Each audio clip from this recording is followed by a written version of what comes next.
Hello po, ako po si Imelda, ang gumanap sa Yora sa dramang Ang Magandang Kapitbahay na iniligtas ko sa aswang sa probinsya. Inaanyayahan ko po kayo na palagi po kayong magkikinig manunood sa aming mga drama, sa aming Team A.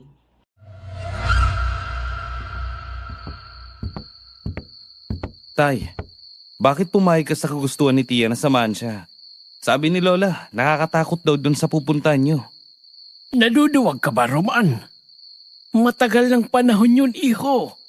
At saka, nung kapanahunan ko nga, kahit na 10:00 pa nga ako ng gabi umuwi ay ayos lang. Pananakot lang yan ng lola mo para hindi ka matulad sa akin. Tama naman siguro si Lola. Dahil nang minsang bumisita tayo noon, ay sumama ang pakiramdam ko. Saka nakakatakot ang mga titig ng mga tao. Lalo na ang mga kapitbahay niyo. Mga pamilyang Ortig yun, anak.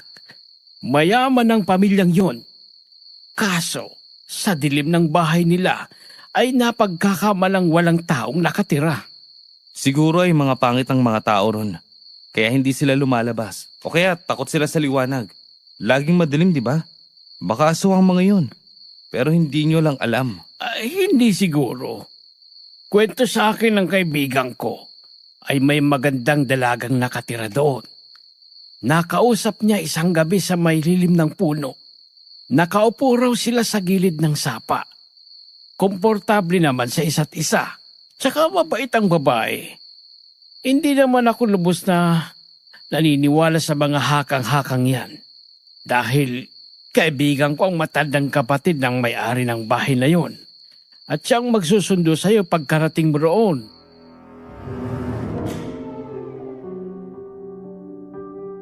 Magandang araw po sa lahat ng mga tagapakinig. Ako po si Roman Rodriguez, 30 taong gulang. Sa isang pangit na tulad ko, hindi ko na naisipang pumasok sa relasyon. Nang mapagtangtong, hindi naman ako nagugustuhan ng kahit sino. Naging maayos ang buhay binata ko. Ngunit na makabalik ako sa lugar na inaayawan ng lahat, naging inspirasyon nito sa akin para tuklasin ang ganda nito. Kaya nang marating ko roon, ay hindi ko inaasahan ang naging pagbabago.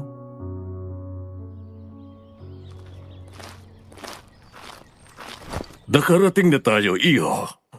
Maraming salamat po sa paghatid sa akin dito, Mang Yandro. Walang anuman. Iho, nakarating ka na pala. Talagang nagpapasalamat ako sa pagpayag mo sa pabor na sinabi ko sa tatay mo, Roman. At saka namiss din kita. Sayang at wala si Inigo. Kaya sa'yo muna ako nagpapasama ng pansamantala lang naman. Ayos lang naman po, tita. Sa susunod naman pa naman po ako babalik para sa trabaho ko. Kung ano man po ang may tutulong ko dito, handa po akong pagsilbihan kayo. Ay nako, nakakahiya talaga, Iho. Pero suhestyon mo kuya sa akin na samahan mo ko. Ayoko naman talagang makaabala lalo na't ayaw ng lola mo na bumalik na kayo rito. Oo nga po eh. Sa tuwing nababanggit ang lugar na to, parati na lang ako napapaisip sa kapitbahay niyo. O sige, baon na ako, Marisa. At sa'yo rin, Roman, iyo. Napatitig ako sa matandang masigla na kumakaway sa amin bago ito tumalikod. Siya nga ang sumundo sa akin nang makarating ako sa bahay ni Tia. Halos malukot pa ang mukha niya nang marinig kung gaano katagal ang pananatili ko. Tila may babala ang mga mata niya at hindi na ako tinanong pa. Oh, iyon si Tatay Yandro, kakilala ng pamilya. Talagang maaasahan siya, no? Alam mo, kung hindi ka naman dadating, madalas siya yung kasakasama ko rito. Dito siya natutulog? Minsan, pero abala na rin siya sa negosyo niya. May bentahan sila ng karne. Hindi naman talaga magandang manghusga. Ngunit kapag naaalala ko ang itsura ni Tatay Yandro ay nagdadalawang isip ako. Napatango na lamang ako at nagpaalam na magsisibak ng kahoy sa masukal na kagubatan, papunta sa ektarya ng bukid ni na Lola. Uy, ikaw ba si Roman? Opo. Ako nga pala si Joseph. Usap-usapan ka kasi sa barangay namin eh. Ang sabi, nakarating ka na raw. Ganun talaga kabilis ang balita kapag may dumadayo rito. Kaso bibihira na lang ang iba na bumisita dito eh. Alam mo yung mga kwento ng aswang? Hindi ako naniniwala dyan. Sinaunang kwento lang yun. Yun din ang kwento ni Lola sa akin eh. Nako, mag-iingat ka pa rin. May iilang kasi dito sa lugar namin na hindi mo matukoy kung aswang ba o ano. Sa kinalakihan mong syudad, wala naman kayong pakiroon sa isa't isa, hindi ba?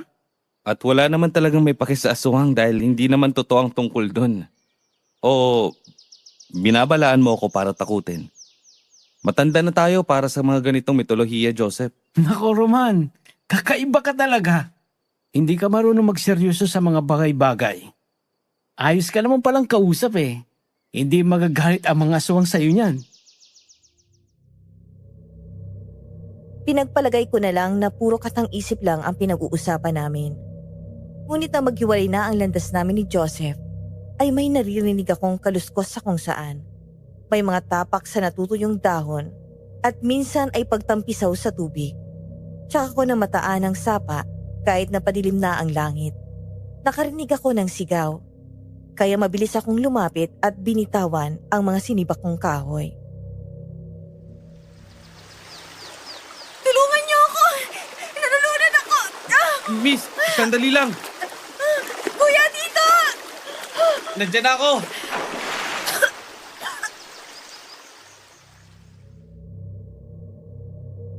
Nang lumubog ako sa tubig, naramdaman ko agad ang lamig nito. Ang bilis ng pagtaas ng tubig at rumaragas sa pa, kaya halos hindi ko na maabot ang lupa sa ilalim.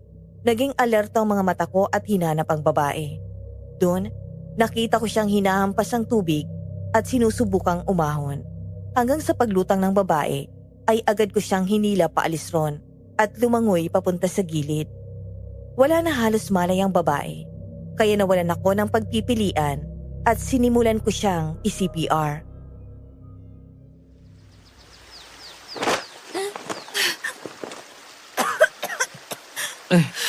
Mabuti naman at nagising ka na. Ayos ka lang ba? Gusto mo bang dalhin kita sa ospital? Hello? Naririnig mo ba ako? Sino ka? Ako si Roman. Ilang minuto kang walang malay.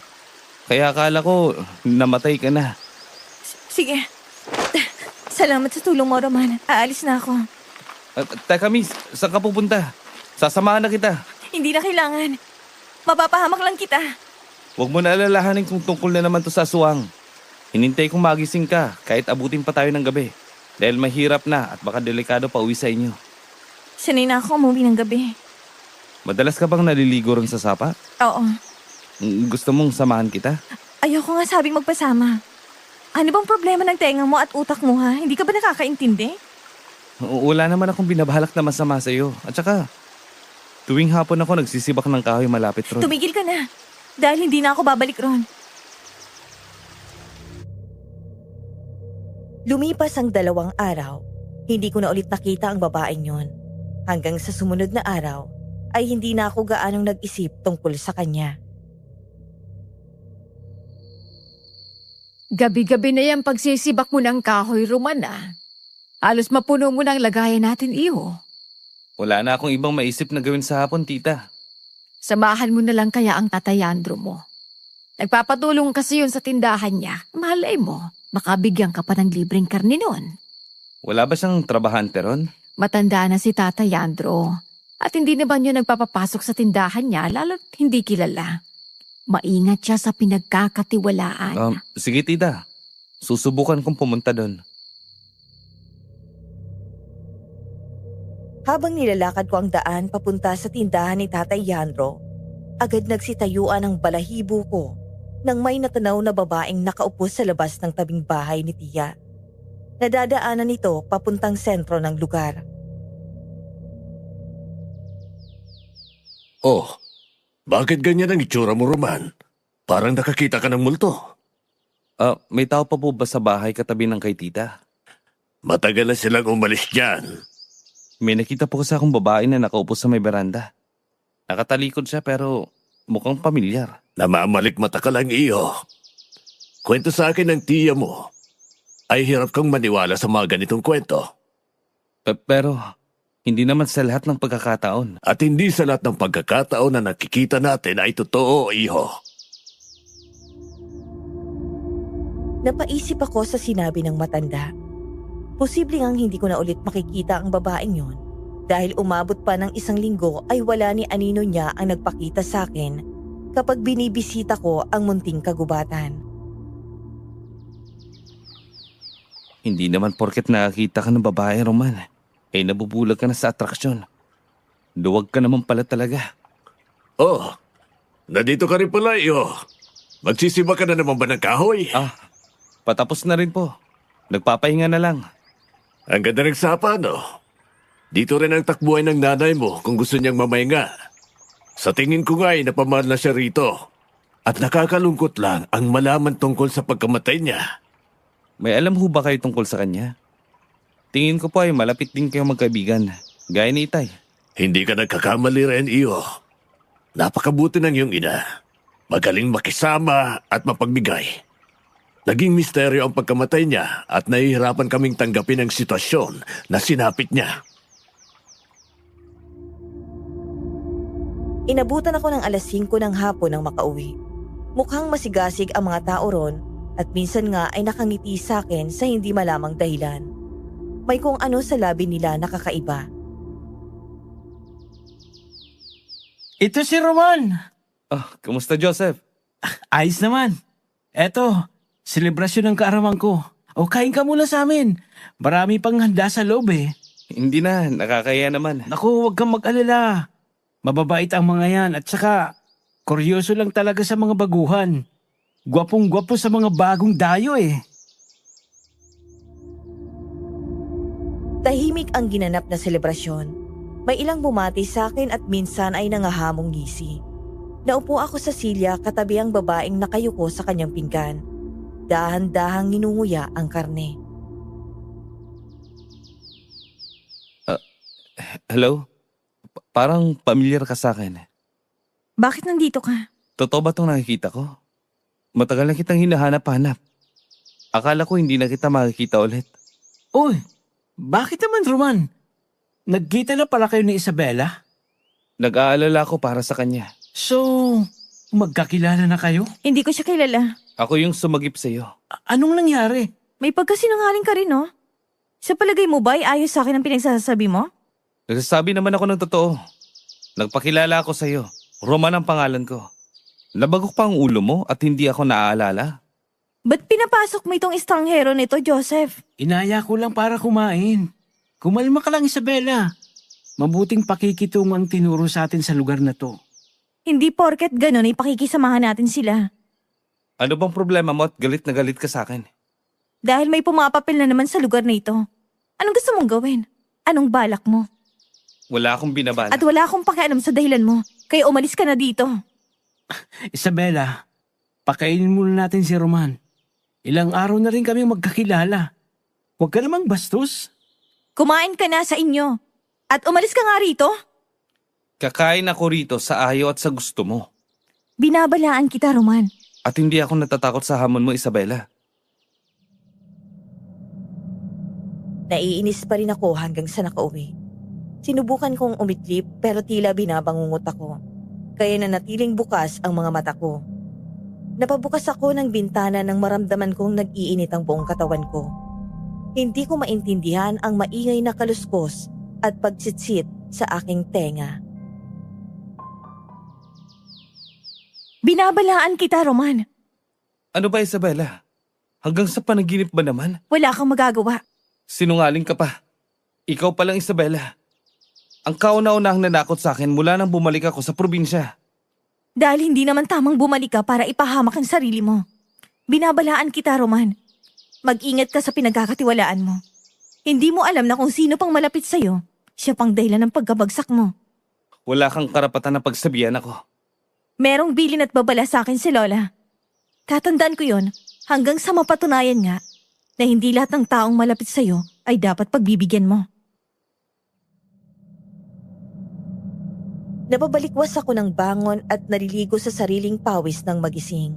Bumaba ako ng hagdan kung saan namataan ko ang matandang kausap ni Tia Marisa. Nakasuot ito ng itim na belos sa ulo niya. Itim din ang suot na mahabang bestida. Nagsitaasan ng balahibo ko nang bigla itong ngumisi sa banda ko. Magandang umaga, Roman. Si Lola Yora nga pala. Kararating niya lang galing Sikihor. Alika, siya yung may-ari ng bahay dyan sa tabi. Ang gwapo naman ng pamangkin mo, Marisa. Halatang maaasahan nga. Magandang araw po. Nagbigay ng pasalubong si Nana Yora sa atin. Karning baboy yan. May uulamin na tayo mamaya. Hindi naman kasi ako tulad ng kapatid ko na akala mo ay mauubusan na ng supply para ipagdamot ang mga sirang karne. Talagang hindi pa nagbago. Mabuti naman po si tatay. Pagpasensyahan niyo na lang po. O siya pwede ba akong magpasama sa'yo sa amin? Saan po? Umingi siya ng pabor sa akin kung pwede raw bang magpatulong sa'yo na ayusin ang tindahan niya dahil magbebenta siya ulit. Sayang naman daw ang pwesto at saka para hindi siya mainip sa bahay nila. Malayo po ba ang bahay niyo? Ayan, sa tabi lang ng tiya mo. Saka huwag kang mag-alala. Andito naman ang apo ko para tulungan ka rin sa kakailanganin mo. Hindi kasi tumutulong sa akin yung sa ganitong bagay. Talagang mainitin ang ulo. Sige po, Nanay Yora. Tumayo ang matanda at marahang hinaplos ang aking braso bago pinisil ang aking kamay. Medyo mariin ang pagkakapit noon at matama na sinuri ang aking mga mata habang tumatango. Inagahan ko na ang pagsibak ng kahoy at mabilis na pumulot roon. Bigla kong nahilo dulot ng init ng panahon. Tinipon ko ang tinaling mga kahoy at naupo muna sa may harap ng sapa. May naririnig akong sit-sit sa paligid. Tuloy akong napalinga hanggang sa namataan ko si Isabela. Ang tigas talaga ng ulo mo, Roman. Bakit gusto mo akong umalis dito? Hindi ka tinablan? May agimat ka siguro. Baliw ka siguro. Ikaw ang nahihibang sa ating dalawa. Baguhan ka rito, pero kung kani-kanino ka nagtitiwala. Kahit kay Joseph. Alam kong hindi ka naniniwala sa mga ganito. At ayoko may mangyari ulit. Sa buong linggo na pananatili ko rito, umabot ako ng 2 linggo, Isabela. Hindi nakakatulong ang pagiging hangal. Hangal bang gustuin ng lugar na to? Payapa at mabubuti ang tao. Ikaw lang naman ang may galit sa akin. Dahil hindi sapat ang kung anong nakikita mo sa panlabas na anyo ang katotohanan. Maaring bangungot ito sa'yo. Pagkatagalan, matututunan mo. Tulad ni Tata Yandro. At gusto mo ako matulad sa kanya na halos malugi na ang pinamenta niyang karne. Dahil hindi siya marunong makisama. Bahala ka. Ganun ba? Dahil hindi ako tulad ng mga kakilala mo. Kung gusto kong makipagkaibigan, sinisigurado kong maingat ako. Kahit natalikuran ka man niya. Ang mahalaga ay sinusubukan niya. Walang mawawala kung magtiwala ulit, Isabela. Kahit na ilang beses ka mang itanggi sa marami. Ginagawa ko lang ang nararapat. At kahit na ano pa mang dahilan, ang meron siya ay hayaan ko. Walang masama sa pagiging tunay na nararamdaman. Lalo na kung gusto mo. Gugustuhin mo yun. Hinayaan ko si Isabela na maligo sa sapa hanggang sa umalis na ako ron ng walang paalam. Dala ang sinibak na mga kahoy sa loob. Dali-dali akong pumasok sa gate ni Tia nang marinig ang hagulhol niya. Tia, ano nangyari? May masakit ba sa inyo? Ang sakit ng tiyan ko kanina. Ilang beses na akong pumapasok sa banyo hanggang nanakit ang mga paa ko. Mabutit dumating ka. Sumasakit pa po ba? Baka hindi niyo na naman po ininom yung gamot niyo. Dadalhin kita sa ospital kung hindi mo na kaya. Malayo pang mula rito, iho. Mawawala siguro to sa kalaunan. Sigurado po ba kayo? Oo. Hindi na ako nag-atubling alamin ang dahilan ng pananakit ng tiyan ni Tia. Akay-akay ko siya papunta sa kwarto niya. Tagatak ang pawis kahit natutok ang pinaandar na electric fan. Lumabas ako ng kwarto niya nang madatnan si Nanay Yora na nakatayo sa sala. Nakangiti at may iniaabot sa akin. Ayos lang ba si Marisa? Baka hindi na naman kumakain kaya nagkakaganyan. Heto ang gamot na nireseta din sa akin ng doktor kapag sumasakit ang tiyan ko. Ayos naman po siya. Nagpapahinga na rin. Kaagali ko lang sa pagsibak ng kahoy at hindi ko inaasahan na maabutan ko siyang iniindang sakit niya. Matigas talaga ang ulo ni Marisa. Kapag kasi babad sa trabaho, Kahit na naglilinis lang naman dito sa bahay niya ay hindi kumakain. Pansin ko rin po na mapili siya sa pagkain. May mga hindi talaga natutunawan sa pagkain. Ay, nako. Bantayan mong maigi si Tia Marisa mo. Mag-isa na nga sa bahay, tumatanda pero nagpapabaya naman sa katawan. Sige po, Nanay Yora. Salamat nga po pala rito. O siya, pupunta ka ba mamaya sa bahay? Aayain din sana kita doon na lang din maghapunan pagkatapos mong magtrabaho. Sige po. Hindi ko alam kung ano ang nararamdaman ko nang narating ko ang bahay na sinusubukan kong iwasan. Habang papalapit ako, ay ramdam ko na ang panlalamig ng buong katawan ko. Napabaling ako sa kanan nang marinig ko ang pagsitsit. May kaluskos akong naririnig sa kaliwa. Tila nawawalan ako ng boses para tawagin si Nanay Yora. Mas nanindig ang balahibo ko nang mapansin ang figura sa di kalayuan at dahang-dahang papalapit sa akin. Anong ginagawa mo dito? Dito ka nakatira? Kaano-ano mo si Nanay Yora? Umalis ka na, Roman. Sagutin mo ako. Bakit nandito ka? Si Nanay Yora ang kailangan ko. Para saan? Tutulungan ko siya. Tungkol saan na naman? Andyan na si Roman. Papasukin mo, Isabela. Isabela, alam ko na ayaw mo sa akin. Pero ginagawa ko ang lahat ng makakaya ko para maging mabuti sa'yo. Hindi ako manghuhusga at ayaw kung gano'n ang tingin mo sa akin. Mataman akong tinititigan ni Isabela at sinusundan pa rin ako ng mga malalamig na titig niya. Napabuntong hininga ako at dumiretso kung nasaan si Nanay Yora. Simple lang ang bahay nila, pero maespasyo ang sala dahil wala na itong gaanong gamit. Walang gaanong ilaw sa iilang sulukang pasilyo. Tigi-isang bombilya lamang sa mahalagang tanggapan ang naliliwanagan. Pagpasensyahan mo na si Isabela. Hindi ko alam kung bakit siya galit sa akin eh. Minuminuto may babala siya sa akin. Lumaki si Isabela na hindi pala kaibigan. Tinuruan ko siyang wag basta-basta magtitiwala hanggang sa pagkadalaga niya. Hindi naman siya ganoon sa mga tao rito. Tahimik iyan at wala talagang pake. Pero ilang beses niya rin akong pinagsabihan tungkol sa'yo. Wala naman po akong masamang binabalak. Sa katunayan nga po, nandito ako para tulungan si Tia. Mag-isa siya at tinuring ko na siyang ina. Wala na ang iyong ina? Opo, matagal na panahon na. Kwento ni Papa sa akin, may naglagay ng lason sa pagkain niya. Pero git ni Lola sa akin, dahil daw may nagbigay ng pagkain sa amin. At tinanggap yun ni Mama mula sa pinaghihinalang aswang. May kung ano ron na naging dahilan ng kawalan niya sa wisyo at pinadala sa maraming doktor. Ang resulta, depresyon.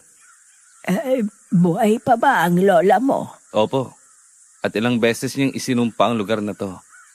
Hindi ko naman nakikita na may pagkakamali rito. Sa paniniwala mo lang yan, iho. Isipan ang kalaban natin. Hindi natin maitatanggi na natatakot ang lola mo para sa pansariling kapakanan. Lola, Kanina ka pa ba dyan? Nagkwentuhan kami ni Roman tungkol sa mama niya. Matagal na palang wala dahil sa aswang. Kwento ng lola niya sa kanya. Hindi naman totoo ang mga yon, di ba? Tahimik lang na tumatango si Isabela. Hanggang sa natapos ako sa pinapagawa ni nanay na trabaho, ay tahimik lang na nakatingin si Isabela sa ginagawa ko. May kung ano sa mga titig niya na hindi ko mapigilang mapansin. Nandidilim ang mga titig niya at kalaunan ay tumalikod na rin sa akin. Roman, halika! Hindi na pa ako kakain dito. Pumayag ka na kanina. Saka, hinanda ko talaga itong espesyal na niluto ko para sa'yo. Ngayon lang ulit ako nagkaroon ng bisita. Ayos lang po pala ako, Nay. Kumain na rin po ako sa bahay kanina bago pumunta rito. ako nagluto niyan, Roman. Hindi ko mapigilang langhapin ang masangsang na amoy ng dinuguan. Naupo ako sa silya at pinanood silang nagsisimula ng kumain. Tahimik silang kumain at tanging mga kubyertos lang ang nag-iingay. Maya-maya pa ay narinig kong tumahulang aso sa di kalayuan. Nag-iingay na rin ang sitsit at kaluskos na parati kong naririnig sa hindi malamang dahilan. Sinulyapan ko si Yora na tumatangos sa akin at iniabot ang luto niyang dinuguan. Hindi mo hilig ito, iho? Madalas itong handaan sa mga okasyon. Nakaugalian ng mga tao rito ang handaan ng mga bisita nila na ganito. Simbolo ng pagkakaisa. Pansin mo ba? Pansin ko na ayaw niya po niyan, Lola. Talaga? Sayang naman. Baka gusto ni Marisa, ipagbabalot natin siya. Susubukan ko pong tikman. Huwag mo nang pilitin kung ayaw mo, Roman. Hayaan mo siya, Isabela. Dapat na masanay si Roman na subukan ng ibang panlasa. At saka, mas marami ka pang matutunghayan kapag nagtagal ka pa rito. Papatok sa panlasa mo ang ilan pang mga luto. Oo, Roman. Kalaunan masasanay ka rin. Opo, wala naman po sigurong mawawala. Huwag mong kalilimutan na balutan si Marisa mamaya, Isabela. May kung anong bumulong sa akin na nagdulot ng aking pag-aalinlangan. Hindi ko mapigilang masuka ng isubo ito. Itim ang kulay nito, may iilang hinalong puro sa malapot na sabaw. Pumait ang panlasa ko at may nakagat na laman na tila pumutok ang katas nun. Tila bumaliktad ang sikmura ko habang paalis na sa tahanan ni Nanay Yora. Nakasunod si Isabela at bitbit ang pinaglagyan ng ulam. Malamig ang mga titig niya, pero may bahid ng pag-aalala nang makita ako nangihina na hinahapo ang dibdib. Hindi mo naman kailangan subukan ng lahat, Roman. Hindi ka taga rito at lalong hindi ka magtatagal. Huwag mong pakinggan ang lola ko. Hindi mo siya matanggihan dahil matanda na? Hindi naman. Naalala ko ang lola ko sa kanya. Nadala ko lang siguro yung ugali na makagalit kung hindi susundin. Pero sa tulad ko, walang epekto sa'yo. Magkaedad lang naman tayo, Isabela. At saka kung may anong puot ka man dyan na kinikimkim, ay buong puso ko namang tatanggapin. Handa naman akong intindihin ka. Wala ka talagang pinapalampas sa kumpiyansa mo sa sarili, Roman. Pangit ako pero totoo naman ako sa mga salitang binibitawan ko, Isabela. Hindi ako naniniwala. Kahit ako, hindi rin eh. Parang nagbago ang ihip ng hangin at may kung anong gayuma yata akong nakain. Paano ka ba sa luto ni Lola? Ayos naman ang niluto ni Nanay Yora. Hindi ko lang masikmurang kung anong hinalo doon. Ano-ano ba yun? Ngayon lang ako nakakain nun. Mga hiniwang karne. Di bale. Pag matutuhan ko kung paano magluto nun, bibigyan ko kayo ni Nanay. Aray. Masakit ba masyado? Hindi ko napigilang sumuka at mag-init ang katawan. Nilapitan ako ni Isabela at marahang tinapik ang aking likod. Tuloy pa rin ang pagsusuka ko, pero hindi pa rin nilulubayan ng hilo. Baka may gamot si Lola. Lola Yora? Nagbigay siya sa amin kanina. Mauna na ako, Isabela. Akin na yung ulam na pinapabigay ni Nanay Yora kay Tia. Huwag mo nang dalhin. Utos ni Nanay Yora yun. Baka mapagalitan ka pa niya. Sinasabi ko na nga huwag mo nang kainin kung hindi mo gusto. Nag-aalala ka ba sa akin? Magpagaling ka. Siguraduhin mo yun. Inilayo ni Isabela ang bitbit na lalagyan bago siya walang sabi na tinalikuran ako. Namataan ko na lang na sinalubong siya ng kanyang lola habang nandidilim na tiningnan ako sa mata at kalaunan ay tumalikod na rin. Kailan bang huling check-up niyo, Tia? Nung nakaraang buwan, maayos naman ang kalagayan ko eh. Hindi ko lang alam kung bakit bumabalik na naman ang sakit na to. Naalala ko tuloy ang kwento sa akin ni Inay. Ano-ano po bang nabanggit ni Lola sa inyo? Ilan sa mga sintomas nung nagkasakit ang mama mo ay nahihirapan siyang matulog sa gabi. Lagi siyang binabangungot ng ingay. Kaluskos sa paligid. May biglang umiihip sa tenga niya. Nainitan yung katawan niya at higit pa roon, hindi siya nakakausap ng matino. Wala naman po sigurong nagawa si Mama na masama sa kahit na sino. May nakaway po ba siya? Mabuti at mapagbigay ang mama mo, iho. Hindi nga ako makapaniwala nung subukan siyang atakehin ng malaking pusa sa bubong nila. Gaano po ba kalaki? Hindi normal na laki at nakita niya yon. Ilang beses na nagpapakita sa kanya. Minsan ay embarahas at nag-iingay raw ang pagkalmot nito sa mga kahoy niyang dingding. Tia, may karanasan ka po bang ganun? Madalas. Pero iniisip kong guni-guni lang yun. Minsan paggabi, may parang tumatawag sa akin. Malakas ang tahol ng mga aso. Mabuting at may tao na sa kabilang bahay eh. Kilala ko palang babae ron. Talaga? Nasaan mo naman nakita? Nakita ko siyang nalulunod sa sapa at hindi siya magandang makitungo. Normal naman sa mga kababaihan dito na umaayaw sa mga bagong dayo. Pero ang tulad nung apo ni Nanay Yora, malimit yung makipag-usap sa lalaki. Sa ganda niyang yon, ang dami niyang tinanggihan. Ano naman pong rason niya? Focus siyang alagaan ng lola niya. Mahal niya yon. Naalala ko nga na bumisita yun dito dati. Tahimik lang na nagmamasid at tumingala sa kawalan. Hindi siya gaanong nakikinig. Wala siyang paki. Kahit nahirap yung dating tauhan ni Nanay Yora, baliwala lang siya. Hindi niya siguro alam ang gagawin. Kahit kanina. Bakit? May masama bang nangyari? Wala naman po. Sinasabi ko sa iyo, maging mabuti ka lang, Roman. Kung posibleng ang may mga aswang pang nabubuhay sa panahon ngayon, maging mabuti ka lang sa kanila. Yun lang ang dapat na maging ganti natin. Hindi kadiliman. Masyado na tayong binalo sa kasuklaman. Hindi na angkop ang maging mapanghusga sa kung ano man ang napansin mo sa kanila. Hindi ko maatim na tanggapin na ganun lang kadali.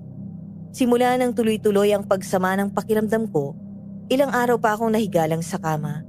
At tuwing gabi nga ng hating gabi ay may naririnig ako na kakaiba.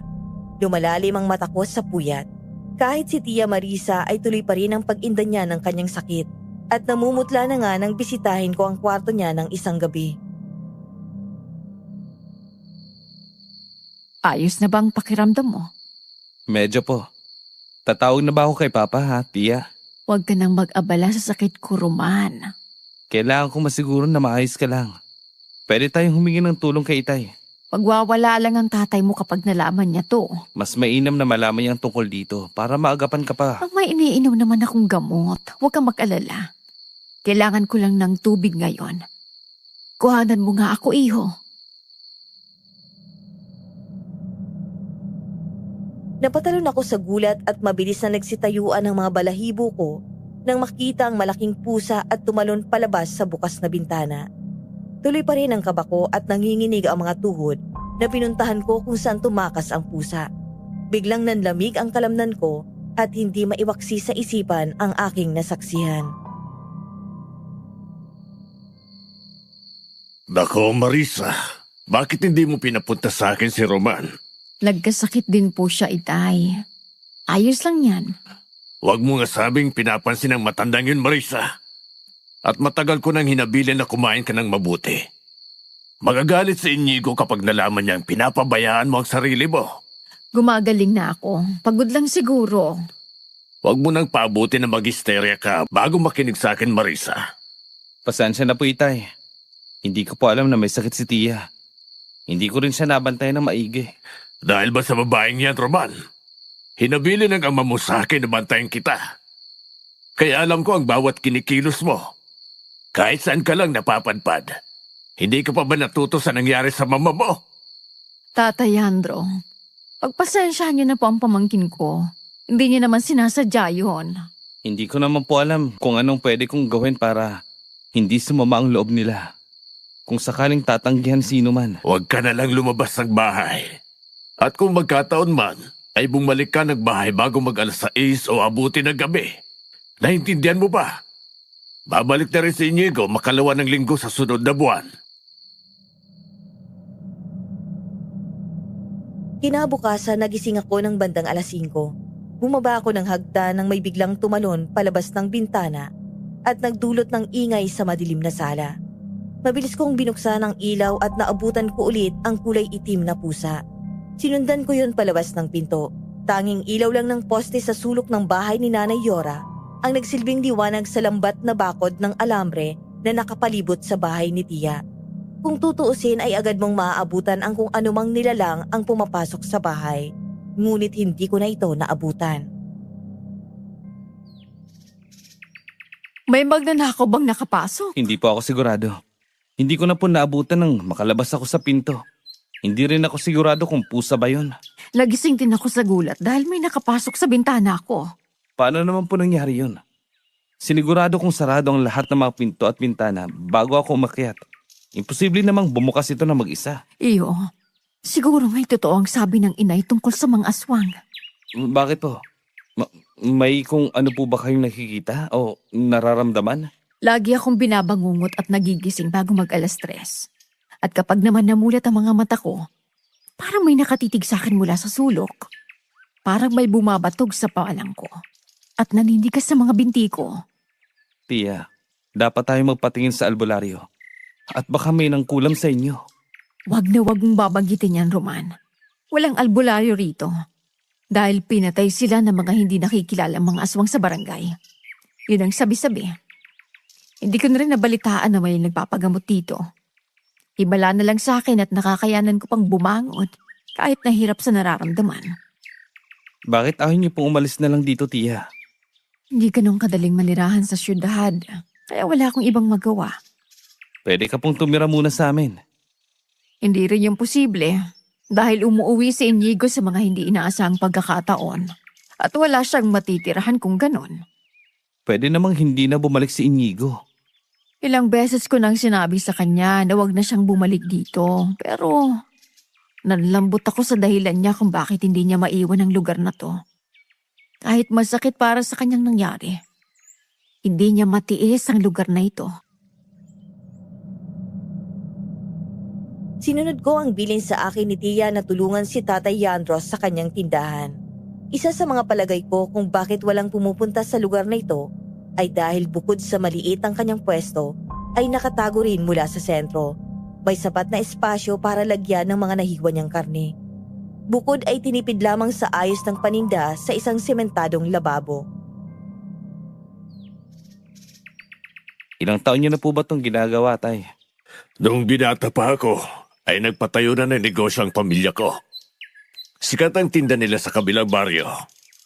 Kalaunan ay nalugi rin. Napansin ko na kahit si Nanay Yora ay may tinda ring karne. Yun lang ang nagbebenta rin ng ulam. Yung apo niya po ba, siya rin po ba yung nagbabantay? Si Isabela ba ang tinutukoy mo? Opo. May apo pa po ba siya? Mayroon. Matagal na rin umalis sa lugar na to. Minsan na lang kung bumisita eh. Bumisita ako kina Nanay Yora kagabi. Wala ako nakita mga litrato sa bahay niya. Sayang, sa laki ng bahay niya, tinipid niya ang ilaw. Nabanggit ni Tia na inabando na yon. At saka bumalik din kalaunan si Nanay Yora. Ano naman ginagawa mo ron? Nako, nasabi ko na nga sa'yo na huwag kang basta-basta tumatanggap ng imbitasyon. Nagpapatulong sa akin si Nanay Yora. At nandun din si Isabela. Gusto ko ring makita. Hindi mo alam ang posibleng mangyari. Kahit ako ay tingin ko mapapahamak ka kalaunan sa padalos-dalos ng mga desisyon mo. Hindi naman mukhang aswang si Isabela eh. At saka, sanay na rin ako sa mga masusungit na babae. Alam mo yung kailangan lang suyuin para gumanang loob niya sa'yo? May pake siya sa akin. Sabi ni Tia, hindi siya nag-iintindi sa kapakanan ng iba. Paano ka ba kagabi? Naisuka ko yung pagkain na dinuguan. May nararamdaman ka ba? Nasusuka po at nahihilo. Hindi ako sanay sa ganong pagkain. Hindi pa rin nakakatulong na ignorahin mo ang kung anong epekto sa nakain mo. Ayos, andito si Roman. Ikaw pala yan. Joseph, bibili ka ba? Hindi, napadan lang ako. Hinahanap kasi kita. Yayain sana kitang maligo sa sapa. May trabaho kasi ako eh. Anong oras ba? Mamaya 4:00. Iho, walang panahon ang apo ko sa mga kalukuhan nyo. Umalis ka na nga rito kung pagsasayang ng lang oras ang naiisip mo. Huwag mo siyang idamay. Katuwaan lang po yun, Tay. At saka po, sarado naman kayo ng mga 3:00. Papayag naman si Auntie Marisa. Hindi naman mahigpit yun. Naririnig mo ba ako? Nagbabakasyon si Roman dito. Bakit pinababantay mo sa tindahan nyo? At saka, dapat nga kay Auntie Marisa siya magsilbi. Hindi ka naman niya kaano-ano ah. At kaano-ano ka ba ni Roman? Ilang linggo lang siya rito. Pinagmamalaki mo na para magkaangkan kayo. Pinapangaralan mo pa ako sa paliwanag mo. Joseph, umuwi ka na. Hindi na kailangan na palakihin to. Ang bastos kasi. Hindi ko alam kung paano ka napao ng matandang yan. Wala namang nagtatagal na tulungan siya dahil sa ugali niya. Kahit yung kaibigan ko, hindi matis ang tindahan mo, ang sagwa. Mas bastos ka. Sige na, Joseph. Tatay Andro, kumalma lang po tayo. Hindi ko makakalimutan ang araw na to. Pagsisisihan mo ang kawalang-iyaan mo. Ilang oras ang lumipas. Bibihira lang na may bumili o dumadaan sa tindahan ni tatay. Tahimik lang siyang naghihiwa sa karne at hindi ako kinakausap. Kahit ang mga customer ay masasama ang tingin kapag napapadaan dito. Napapalingon naman ako kay Tatay Yandro dulot sa dami ng nagbabagabag na tanong tungkol sa buhay niya. Bigla niyang nabitawan ang kutsilyong hawak nito. Halos matamaan ang paa at walang emosyon na hinarap ako. Matapos yung damputin na parang wala lang. Sige tay, mauna na po ako. Salamat talaga, iho. Bukas, bibigyan ko kayo ng karne ng tiya mo. Kaarawan niya pala kinabukasan. Ang bait niyo naman po. Sasabihan ko po si Tia mamaya. Hindi ko alam kung maghahanda nga po yun. Kahit panghapunan na lang. Magpapanda si Marisa bukas. Nakaugalian niya na yan. Naalala ko pa nga na hinatiran niya ako ng pagkain. Naghahanda ka rin po ba tay? Hindi na. Hayaan niyo po. At kung maabutan ko pang kaharawan niyo, ipaghahanda ko kayo. Huwag ka na masyado mag-abala tungkol doon, iho. Makakalimutan mo rin yon. Kahit ang mga anak ko ay abala na rin sa sariling buhay nila. Ganon din sa'yo. Huwag po kayong panghinaan ng loob tay. Ginagawa ko namang handaan si inay kahit na wala na siya eh. Malagang selebrasyon ng kaarawan. Dapat na inaalala to. Dahil nagsilbing paggunita to ng mahalagang pagbabasbas at pasasalamat. Turo sa akin ng itay ang kahalagahan ng kaarawan at parati kong inaalala ang mga araw ng kanilang kaarawan. Napapikit ako habang dinadama ang lamig ng tubig sa aking paanan. Naputikan ang bandang binti ko sa putikan habang nagsisibak ng kahoy. Kaya nagkataon din na pumuslit ako para makapagpahinga. Nandito ka pala. Maliligo ka ba? Alis na ako kung ganun. Hindi. Hinihintay kita dito. Nagbabaka sakaling maabutan kita. Hindi ka na napapadaan dito? Abala rin ako sa bahay. Hindi ka rin sisipot mamaya kina Joseph? Hindi naman kailangan. At saka, baka mainis ka lang sa akin. Ayoko maistorbo ka. Ayos na yun, para maaliw ka talaga ron. Wala namang pinagkaiba sa dati. Inaaya lang talaga ako ni Joseph. Kahit na ayaw ni Lola. Matanda ka na para pigilan ang gusto mo. Nung kapanahunan ni Papa, matigas din ang ulo nun. Hindi ganun kadali, Roman. Kung pwede nga lang umalis na sa lugar na ito, gagawin ko. E di umalis ka. Gusto mong samahan kita sa syudad namin kung papayag ka. Anong gagawin ko ron? Magbakasyon tulad ko. At saka marami ka pang pwedeng madiskubre sa ibang lugar. Pansin ko rin ay hindi nahahasang ugali mo eh. Bukod sa pagiging masungit. Sinasabi mo bang ang pangit ang ugali ko? Hindi ah. Ang ganda mo kaya. Manghanga ako sa iyo eh. At saka, alam ko na magagalit ka lang sa akin kung aaminin ko. Ha? Ang tungkol naman saan? Sa bagay-bagay na napapansin ko sa'yo. Kakaiba yung meron ka. Hindi ko naisip na mabulaan ka pala, Roman. Tinatawanan mo ba ako? Oo. Hindi ka ba naawa sa akin? Hindi ko alam kung anong igagamot sa sakit ng tiyan mo ng huling gabi. Nagbibiro lang ako. Seryoso mo naman. At saka, huwag kang mag-alala. Maayos naman ako kahit papano. Ibig ko kasing sabihin, inaaway mo ko eh. Hindi ko alam kung nangaasar ka ba para makalapit sa akin. Hindi ah. At saka pagpasensyahan mo na sana ang lola ko. Hindi mo naman kailangang ipilit ang sarili mo na sumunod sa bawat utos niya. Maiintindihan ko yon. Ginagawa ko naman yun para may matutunan ako. At saka para intindihin ka. Paano? Kung kaya't mainit ang ulo mo ay dahil sa lola mo. Roman! Bakit? Huwag kang magsasalita ng ganyan tungkol sa lola ko. Pasensya na. Hindi sa lahat ng pagkakataon ay dapat magbiro ka ng ganyan. Kumusta naman ang bakasyon mo rito? Maayos naman. Minsan, nakakatakot lang talaga dahil madalas ako nakakita ng kakaibang mga bagay sa bahay ni Tia. Madalas ang pagkakaroon ko ng bangungot. Wala ka na bang pamilya? Si Tay at Lola. Wala na si Mama nung high school pa ako. Huling bakasyon niya dito sa probinsya ay hindi na daw bumalik sa katinoan ang pag-iisip niya. Madalas siyang nananaginip ng masama. Bakit daw? Git ni Lola ay dahil sa aswang. Naalala ko nga na munti ka na siyang malunod sa sapa, tulad mo. Ilang beses niyang ginawa yon tuwing natetsempohan niyang mataas ang tubig at kabilugan ng buwan. Ilang beses siyang magreklamo na mainit ang katawan niya, kaya hindi na siya nagdadalawang isip na tumalon doon. Sanang hinayaan mo na rin ako malunod, Roman. Hindi kakayanin ng konsensya ko yun, Isabela. At saka, hindi kita makakausap ng malapitan. At sayang bawat pagkakataon na magkalapit tayo. Hindi paraan yun. Nandidilim ang paligid at hindi mo masisisi ang iba kung bakit kailangan nilang gawin yon. Isabela, mangako ka sa akin. Walang katotohanan ng mga salita, Roman. Hihilingin ko ang kahit na ano. Para sa'yo, Isabela. Ipangako mo sa akin na hindi ka magtatakang kitlin ng buhay mo. Madudurog ako tuwing naisip ko na wala ka. Pilit ang mga ngiti ni Isabela at halos hindi umaabot ng ilang minuto ang iginawad niyang masayahing mukha. Narinig ko siyang tumawa at minsan ay nakikipag-asara na sa akin. Hindi ko na inisip ang posibleng katapusan ng kwentuhan namin. Kahit na alam ko namang bukang bibig niya na wala siyang kawala sa sumpang meron siya. Punto niya ang kung ano-anong kamalasan na meron siya ngayon. Kaya nung bandang hapon, naisipan kong dumaan muna sa sapa bago pumunta kay tatay. Oh, iyo.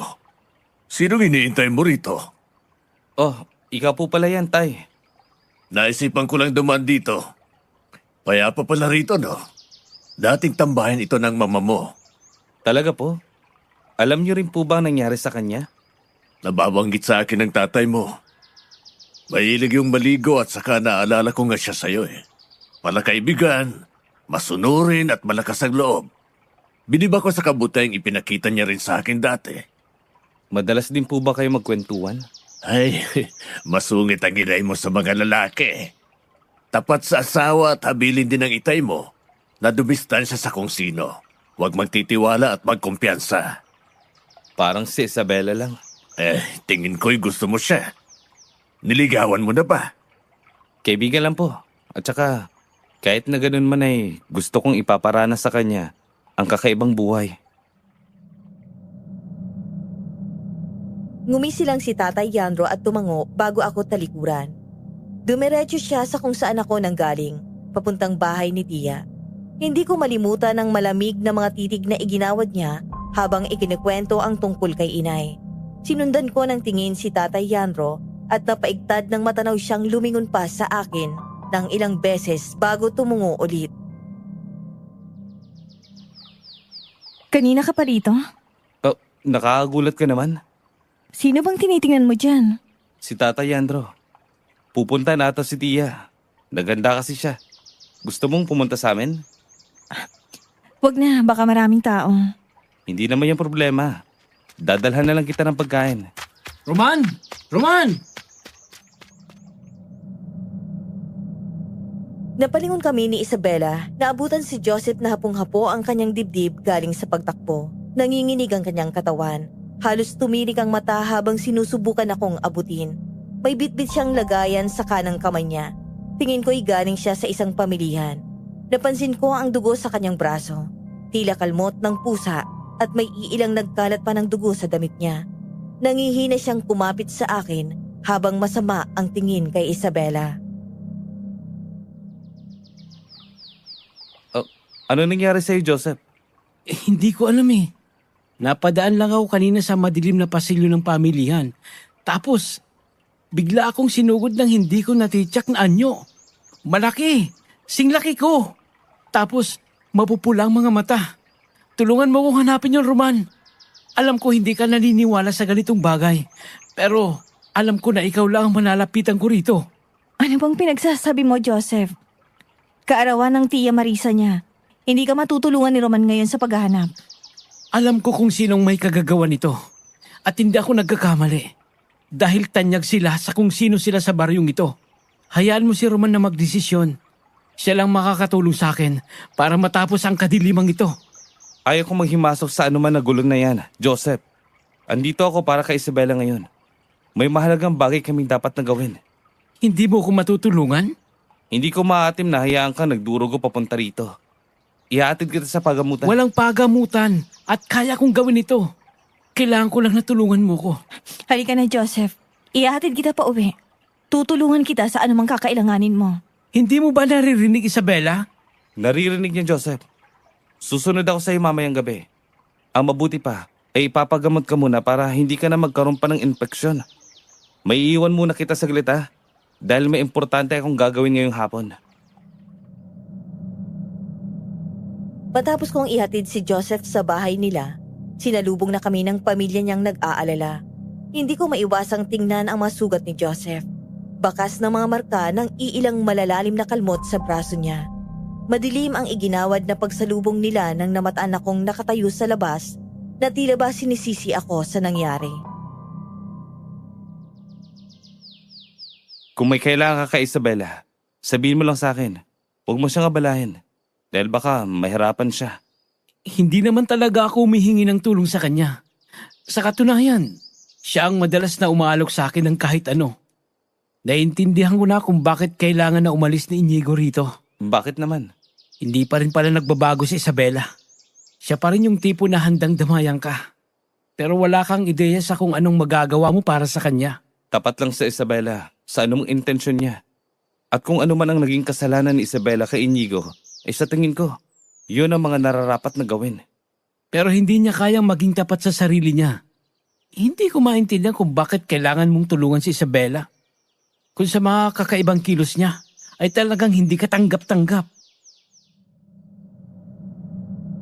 Nagulat ako sa sinabi ni Joseph.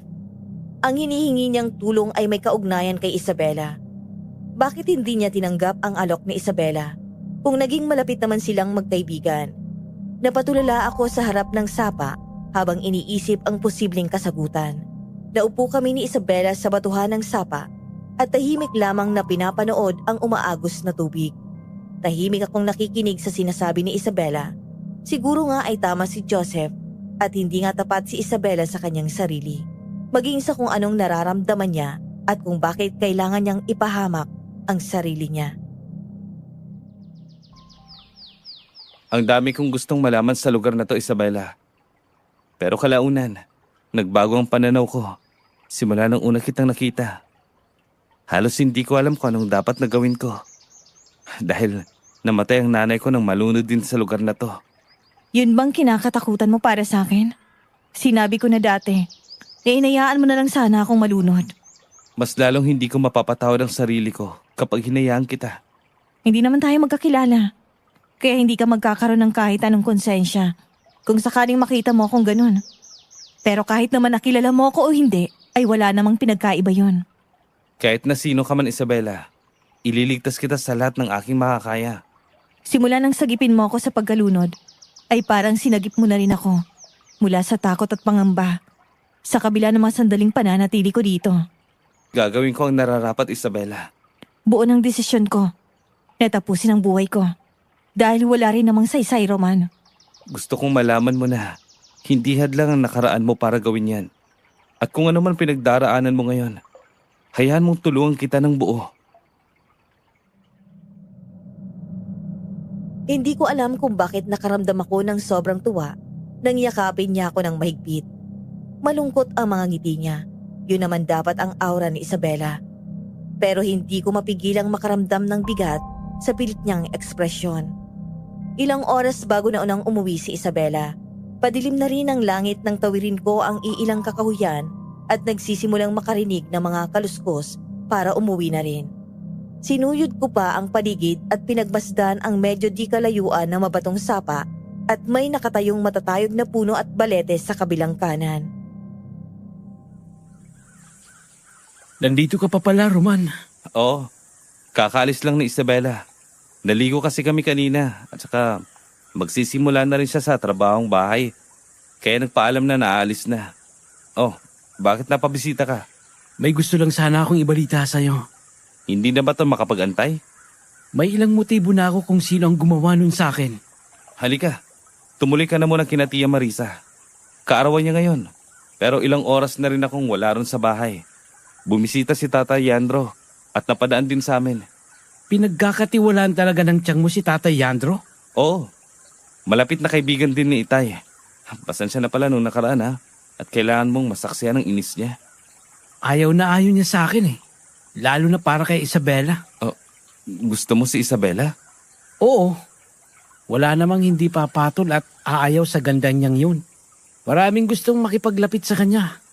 Pero kami ang naisipan niyang pagbigyan na kaibiganin sa lugar na to. Mabuti naman kung ganun. Noong una nga, akala ko gusto niya ako. Pero may iba pala siyang sadya. Pati nga kasabwat niya. Hindi ko alam kung anong dapat na gawin ko. Naiinis ako kapag nakikita ko siya sa tuwing nahihirapan kami sa nangyayari. Nag-aalok siya pero wala man lang maitulong para maipaliwanag ang nangyari. May kaugnayan ba ito kay Inigo? Parang ganun na nga. Ayaw kong masamain si Isabela hanggat wala pa akong patunay sa katotohanan. Pero mag-iingat ka sa kanya. Ilang araw akong hindi lumabas ng bahay matapos natulungan si Joseph para sa mga plano niya. Gusto niyang malaman kung sino nga ba ang nasa likod ng nangyayaring kaguluhan nung nakaraang araw at kung may kaugnayan ba ito sa insidenteng naranasan niya. Dinala niya ako isang araw sa lugar kung saan pinangyarihan ang pag-atake sa kanya. Madilim ang lugar dulot ng napapalibutan ng mga matataas na dahon at punong kahoy. Ilang distansya lamang ang layo nito mula sa tindahan ni Lolo Yandro. Narinig mo na bang balita na nawawala si Nana Yora? Kailan lang po ba? Kahapon pa nagsimulang maghanap ang mga tanod sa barangay. May iilan na pinipilit na huwag na siyang hanapin. Hindi ko na rin alam kung anong nangyari sa apo niya. Wala man lang pasabi si nangyari. Nag-iimbestiga pa rin ba ikaw tungkol sa nangyari kay Joseph? Tinutulungan ko po siyang kumuha ng mga ilang ebidensya. O, saan ka pupunta? 10 oras na ng gabi, iho. Huwag ka nang umalis at baka mapahamak ka pa. Habilin ng barangay na huwag nang lumabas sa gabi para sa seguridad. Napagkasunduan namin ni Joseph na magkita ngayong gabi. Doon sa pinangyarihan ng insidente. Pwede namang ipagpabukas ito, iho. Anong kaso ba yan para makahingi tayo ng tulong o magpa-blatter tayo? Walang naniniwala sa ganun, Tia. Ano ba ang hinahanap nyo? Hindi na po mahalaga yon. Maiwan ko muna po kayo at isarado niyo po na maigi ang pinto. Babalik po ako kagad. Malalagot ako sa itay mo kung hahayaan kitang lumabas at baka mapahamak ka pa. Mag-iingat po ako. Malalim na ang gabi nang pumayag ako sa napagkasunduan namin ni Joseph na puntahan ang lugar na tinutukoy niya. Liblib ang lugar nung una ko itong makita. Malamig ang hangin at hindi ko maiwasang mapatingin sa paligid dahil sa mga nag-iingayang dahon sa tuwing natatapakan ko ito. Ngunit may ilang beses akong narinig na nag-uusap nang makalapit ako. Wag! Wag kang lumapit! Anong ginagawa mo dito? Hindi ka pa rin natututo, Joseph. Baigpit na ipinagbabawal ka sa lugar na to. Isa kang aswang! Hindi ako natatakot. Kahit na marami pa kayo. Hindi rin ako natatakot sa katapangan mo. Alam mo bang matagal na akong naiinis na makita kang dumadaan dito? Bitawan mo ko! Hindi kita bibitawan hanggat hindi ka managutan ng hininga. Wala akong gagawin sa kanila. Alam kong alam mo ang tinutukoy ko. Hindi ko na kailangang magpaliwanag pa. Nasaan si Nana Yora? Hindi ko alam. Dalhin mo siya rito kung ayaw mong isunod ang pamilya mo. Nagsimula akong batuhin sila ng asin habang nakatago ako mula sa likod ng punong kahoy. May iilang daing akong narinig habang patuloy pa rin sa ginagawa. Ilang minuto lamang ay tumahimik sa banda nila. Dahan-dahan akong sumilip mula sa katawan ng puno at lumabas para silipin sila ng mabuti. Boses yun ni Joseph at galit ito sa kanyang kausap. Bigla akong kinabahan sa bawat hakbang ko papalapit doon. Wala nang taong nag-uusap doon. Ngunit nakita ko na lamang si Joseph na nakahantusay at nagpupumilit na bumangon mula sa lupa. Yakap niya ang sarili niya nang samaan niya ako ng tingin. Napansin ko ang masasamang tingin niya at madali namang iniwas yon. May masakit sa'yo? Kanina ka pa dyan? Bago pa lang akong dumating. Saan ang kausap mo? Totoong aswang yun? Kilala mo ba yun? Alam mo ba kung saan siya nakatira? Hindi na mahalaga yon. Siyang posibleng may gawa sa'yo nung nakarang araw. Aswang may gawa nito sa'yo. Kailangan natin magsumbong sa barangay. Hindi naniniwala ang mga tao rito sa aswang. Ang alam nila, matagal nang umalis ang mga pamilyang yon hanggang... At sino naman ang kausap mo kanina? Sinaktan ka niya. Hindi natin masiguro kung anong mangyayari sa pamilya mo kung hayaan mo. Ayaw ko mapahamak sa Isabela. Huwag kang lumapit sa pamilyang yon, Roman. Kahit kay Isabela, ipapahamak tayo ng pamilyang yon. Hindi pwedeng magtiwala sa kung sino-sino. Dapat ba ako magtiwala sa'yo? Alam ko naman na parte sa investigasyon namin ang tungkol sa pag-atake sa kanya. Ngunit hindi ko inaasahan na maabutan ko naman siyang atakihin ng mga aswang. Lalaki yon at bahid sa tono ng boses niya ang galit sa mga salitang binitiwan. Totoo ang sinasabi ko, Roman. Hindi pwedeng mabulag ka sa kabaitan na mayroon si Isabela. May dugo siyang aswang. Ikaw bang dahilan ng pagkawalan ni Nanay Yora? Hindi ako. Nakita mong biktima rin ako ng lalaki yung Roman. Wala akong natitiyak na biktima sa mga narinig at nakita ko, Joseph. Mahal ni Isabel ang kanyang lola. At kung malalaman ko, nasangkot ka. Huli kong nakita si Nanay Yora na may kasamang babae bago siya nawala. Saan mo sila nakita?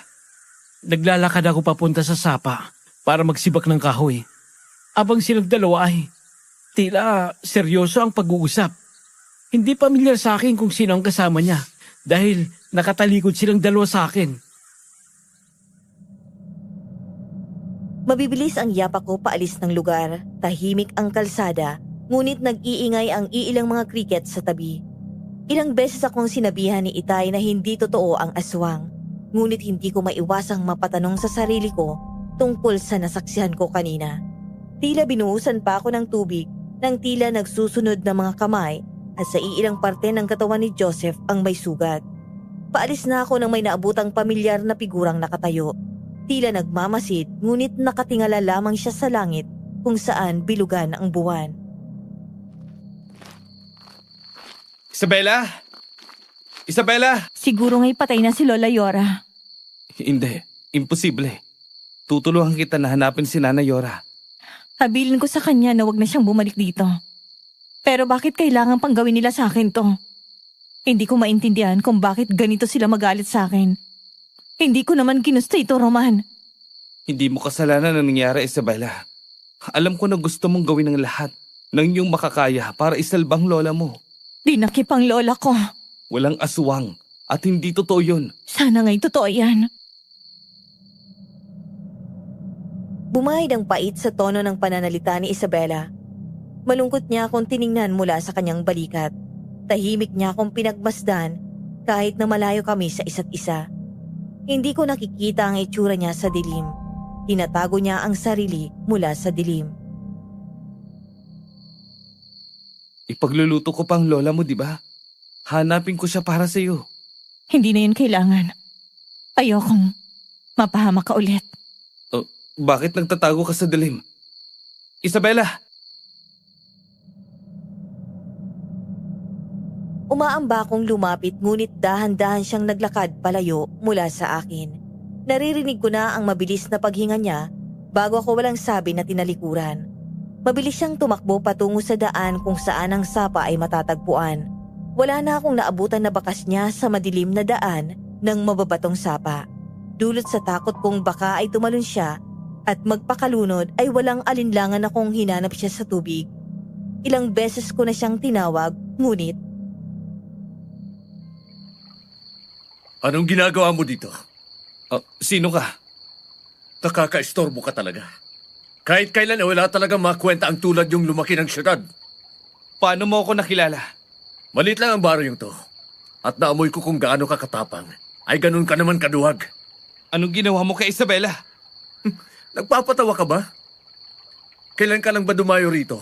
At kung makahusga ka, ay parang may ginawa ko. Anong ginawa mo sa kanya? Sinusundan ko siya rito. May binabantayan ako, Roman. Sino ka ba ha? Ikaw ba may gawa rin kay Joseph? Kahit na aminin mo ay hindi ako matatakot. Sinabi ko na rin yan. Pero walang nangyari.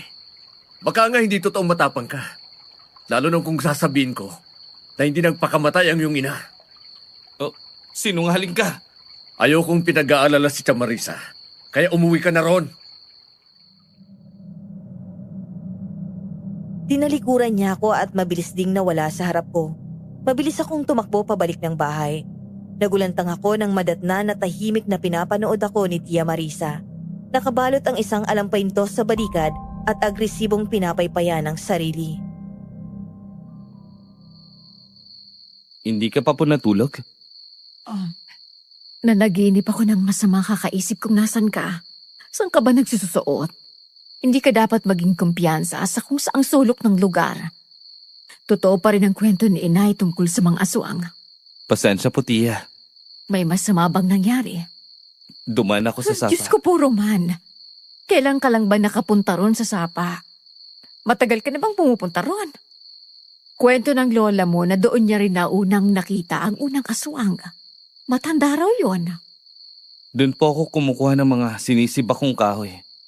May nalulunod doon. Sinagip ko siya. Niligtas mo. Opo, Tia. Bakit po ba? Yun naman ang dapat na ginagawa kung may taong nalulunod.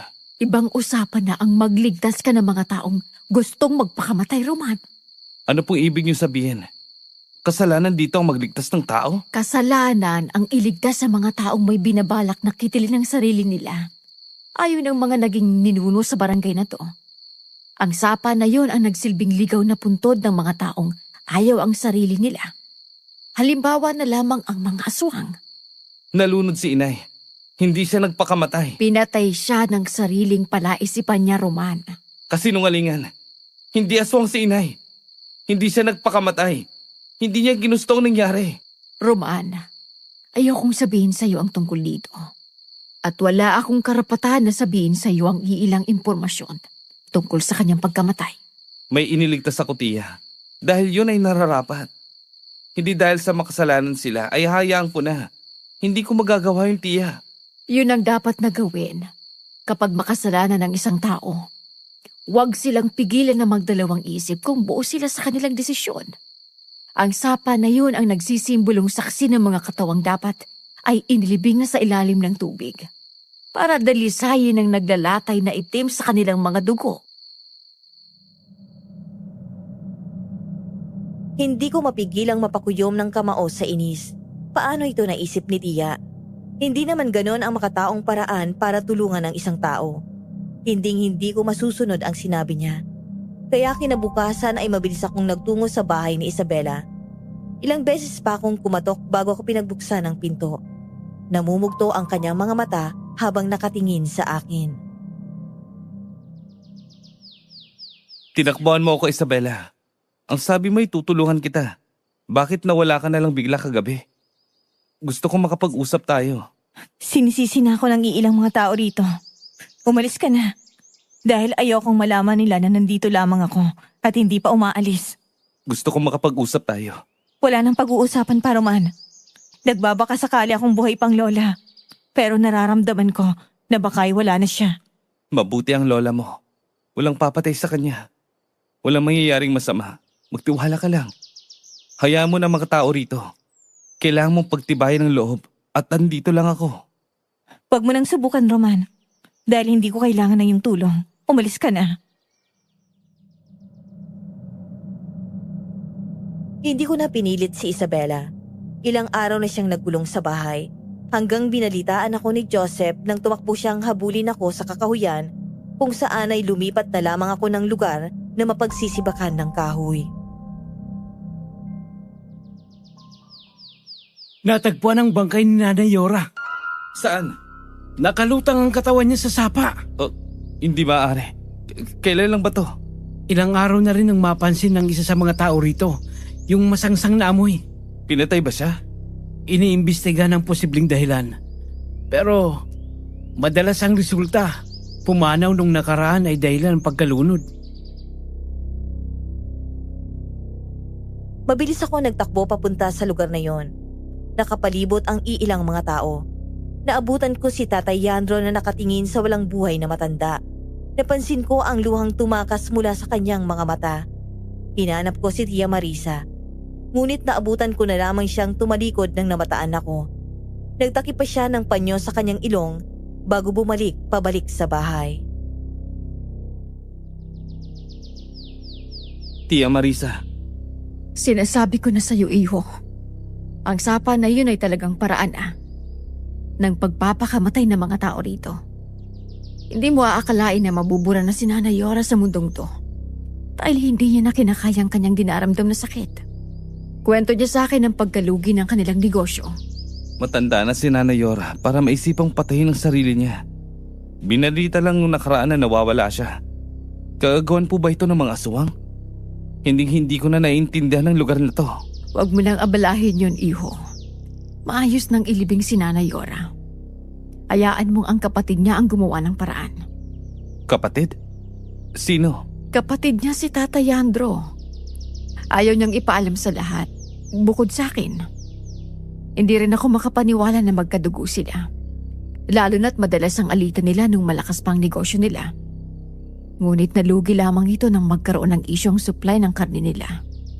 Kahit na masarap ang luto nila, hindi na bumabalik ang tiwala ng mga tao sa benta nila. Anong meron sa supply ng karne nila?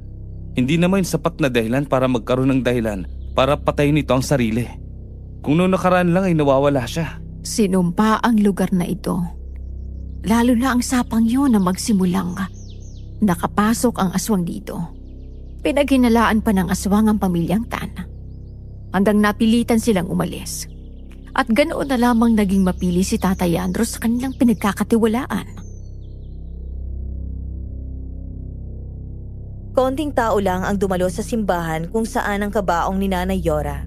Wala nga roon si Isabela. Hindi ko alam kung may alam ba siya tungkol sa nangyari. Dumiretso ako papunta kay Joseph. Nakita ko siyang mabilis na tumalikod at hindi pa nakakapasok sa simbahan bago ko pa siya naabutang umalis. Mabibilis ang hakbang niya pabalik sa kanilang bahay nang makita niya ako sa malayo. Joseph, sa tingin ko ay kagagawa ng aswang mga to. Yung kausap mo, sigurado ka pang hindi siya aswang? Nung wala siya ng sinabuyan ko ng asin, hindi malabong wala siyang kasalanan dito dahil naabutan ko siya nung isang gabi sa sapa. Huwag mong babanggitin yan, Roman.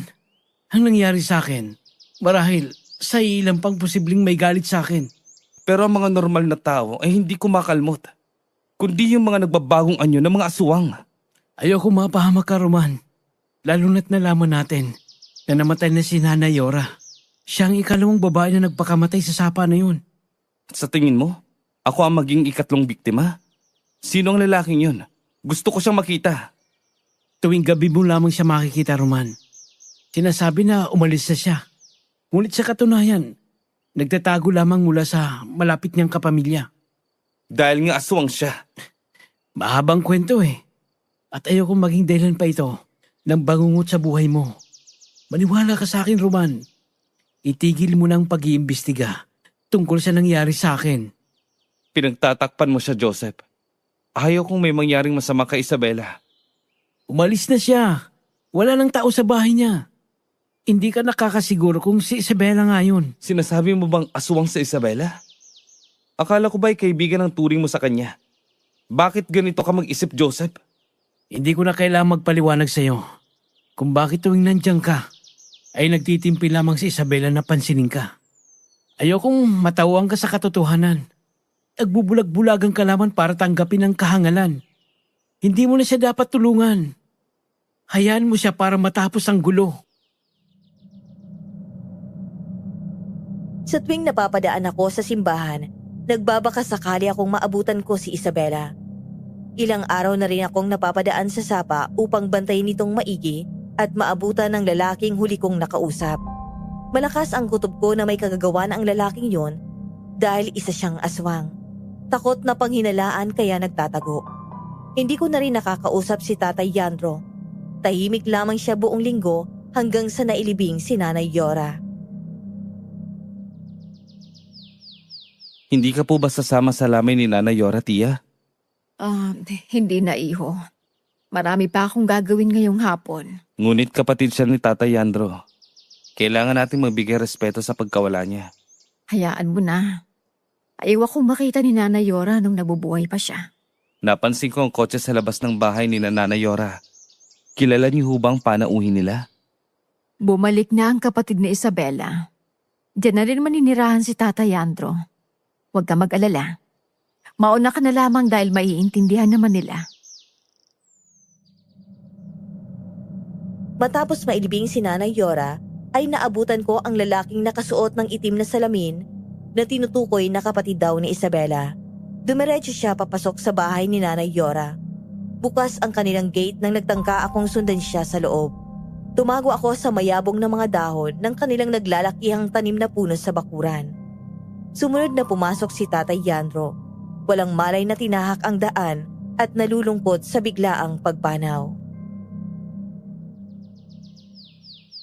Sa tingin ko ay kasalanan mo kung bakit ganun ang nangyari kay Lola. Hindi ka nakinig sa kanya, Isabela. Ilang beses kanyang pinipigilan na huwag sirain ang plano niya. Hindi naman dapat ganun ang gagawin, Kuya Inigo. Hindi pwedeng hayaan ko siya na gumawa pa ng kasamaan. Siyang naging dahilan kung bakit ako nahihirapan ngayon. Ang mga sinasabi ng mga tao tungkol sa akin ay dahil sa makasarili niyang desisyon. Ayoko may mapahamak siya ulit. Kahit kailan talaga, Isabela. Hindi ka natuto sa mga pangaral ng iyong lola. Simula nang iwan ka niya. Lahat ng pasakit, pagtitiis sa'yo. Iniisip mong sinasaktan ka lamang niya. Itinuring ka naming kapamilya. Ngunit ikaw pa ang may ganang umangkin ng mana niya. Lolo Leandro, huwag niyo na pong isumbat kay Isabela to. Kailangan na magtiis si Inigo at magtago. Dahil sa hindi patas sa trato ng Lola Yora mo. Aalis na rin ako. Dahil bumalik na kayo rito na parang walang nangyari. Nung iniwan mo si Nanay Yora, alam niyo hubang nararamdaman niya? Nagkasakit siya. At mabigat sa loob niyang tanggapin na tinalikuran na siya ng pamilya niya. Hindi mo na kailangang umalis. Kailangan mong mabura sa mundong ito, Isabela. Wala ka namang halaga bukod sa pagiging problema. Mas lalong dumilim ang tahanan nila mula sa kumukutidap na mga bumbilya sa sulok ng bahay nila. Malakas ang narinig kong kalabog at napansin ko ang siluweta ng matanda nang mag-ambang atakihin si Isabela ng kutsilyo. Agad akong tumakbo at labis ang takot nang makitang may dugo sa braso si Isabela. Nagbalik ka na naman, Roman. Walang kasalanan si Isabela. Parang awan niyo na, Tatay Yandro. Hindi ito ang nararapat na gawin. Hindi makatarungan ng husgahan niyo si Isabela. Alam kong gustong-gusto mo ang babaeng ito. Pero kailangan kong mag-alay ng dugo. Para sa preskong karne, para sa benta ko, Roman. Kailangan ko ang mga yon kay Isabela.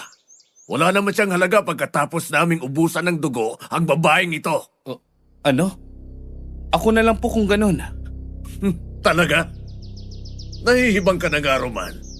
Gusto mo ang babaeng hindi mo lubusang kilala.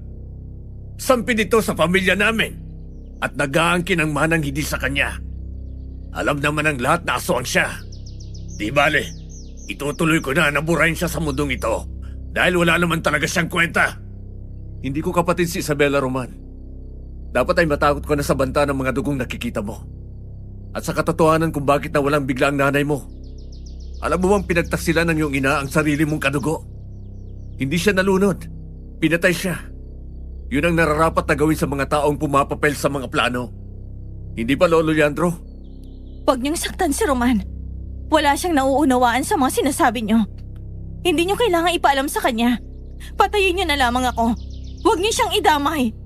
Maawa ka, Lolo, Kuya!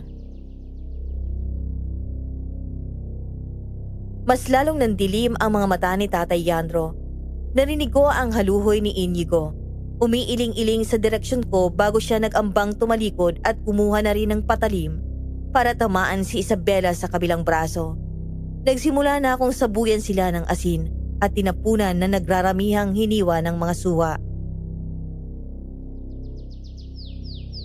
Tumakbo ka na, Isabela. Hayaan niyo siyang umalis kung ayaw niyo saktan ko pa kayo. Itigil mo ito, Roman. Gusto mo talagang masaktan? Huwag kang mangialam sa problema ng pamilya namin! Anong nangyayari? Tatay Andro, Inigo. Mga aswang sila. Tia Marisa, umalis ka na po. Ayoko na mapahama ka. Hindi rin ganun kalinis ang konsesyon ni Marisa. Kung tutuusin, ang laki ng kasalanan niya. Hindi ba, Marisa? Wala akong kasalanan. Tia, umalis na po kayo dito. Magtawag ka ng kung sinong pwedeng tulungan tayo. Sige, subukan nyo. Kung ayaw yung patayin ko kayo ngayon din. Roman, huwag ka nang pumasok sa problema ng pamilya nila. Ibalik mo si Isabela. Kung ayaw mong malagutan ng hininga ang iyong tiya. Total, may atraso naman siya sa'yo. Bakit hindi na lang kita tutulungan? Roman, maawa ka sa akin. Hayaan mo na sila. Ibalik mo si Isabela. Hindi ko magagawa ang ibinibintang nila sa akin. Maniwala ka. Hindi ka pa rin ba binabangungot ang mga nakikita mo, Marisa? Hindi pa sapat yun para tigilan mo ang pamilya namin at huwag kang sasali sa gulo. Unang-una, mabuti ako sa inyo, Tatay Andro. Wala akong ibang ginawa kundi ang pagbigyan kayo sa kagustuhan nyo. Hindi ko palalampasin kung paano nyo inatake si Joseph. Nagbabalat kayo. At hindi pa ako nakakasiguro kung sino pang pwede nyong saktan. Gagawin ko ang lahat para ipaghigante ang mga pinahirapan nyo. Kayo ang dapat na mawala sa mundo. Sinabuyan ko sila ng asin at iilang likido na may binabad na bawang sa suka. Nakita ko ang pangihina ni Tatay Yandro at tuluyan niyang pagbagsak. Tumayo naman si Inigo at walang pasabi na inatake si Tia sa harap ko at madiin na sinunggaban ang kanyang leeg. Bitawan mo ang Tia Inigo! Hindi ko akalain na maghahanap ka pa ng kakampi matapos mong halos patayin ang lolo ko. Paano mo kami nagawang pagtaksilan matapos ang lahat-lahat ang mga naitulong namin sa'yo? Hindi ko sinasadyang makain yun ni Tatay Andro. Sinungaling! Nahirapan siya huminga sa pinainom mong gamot. Ano pang mga gamot ang ipinahid mo para tuloy mawala ang lolo ko? Wala yon sa plano. Alam ko nagtatabi ka ng mga kakainin ni tatay na walang bawal sa kanya. Pinagplanuhan mo siyang patayin matapos kay Lola. Bitawan mo ang tiya ko! Ibabalik ko si Isabela sa inyo. Ngunit hindi sa ganitong paraan. Ayokong nasasaktan ng mahal ko. Kahit iwanan mo na sa amin si Chamarisa mo, Roman. Siya naman talaga ang punot dulo ng lahat. Hindi ko akalain na kahit kami ay tatraidorin niya. Napapatawad mo ang tulad niya na pinatay ang lolo ko at ang iyong ina? Tiya. Walang katotohanan, Roman. Pinagbantaan na kitang huwag kanino magtiwala. Hindi pa ba patunay itong ginagawa mo sa akin, Tiya?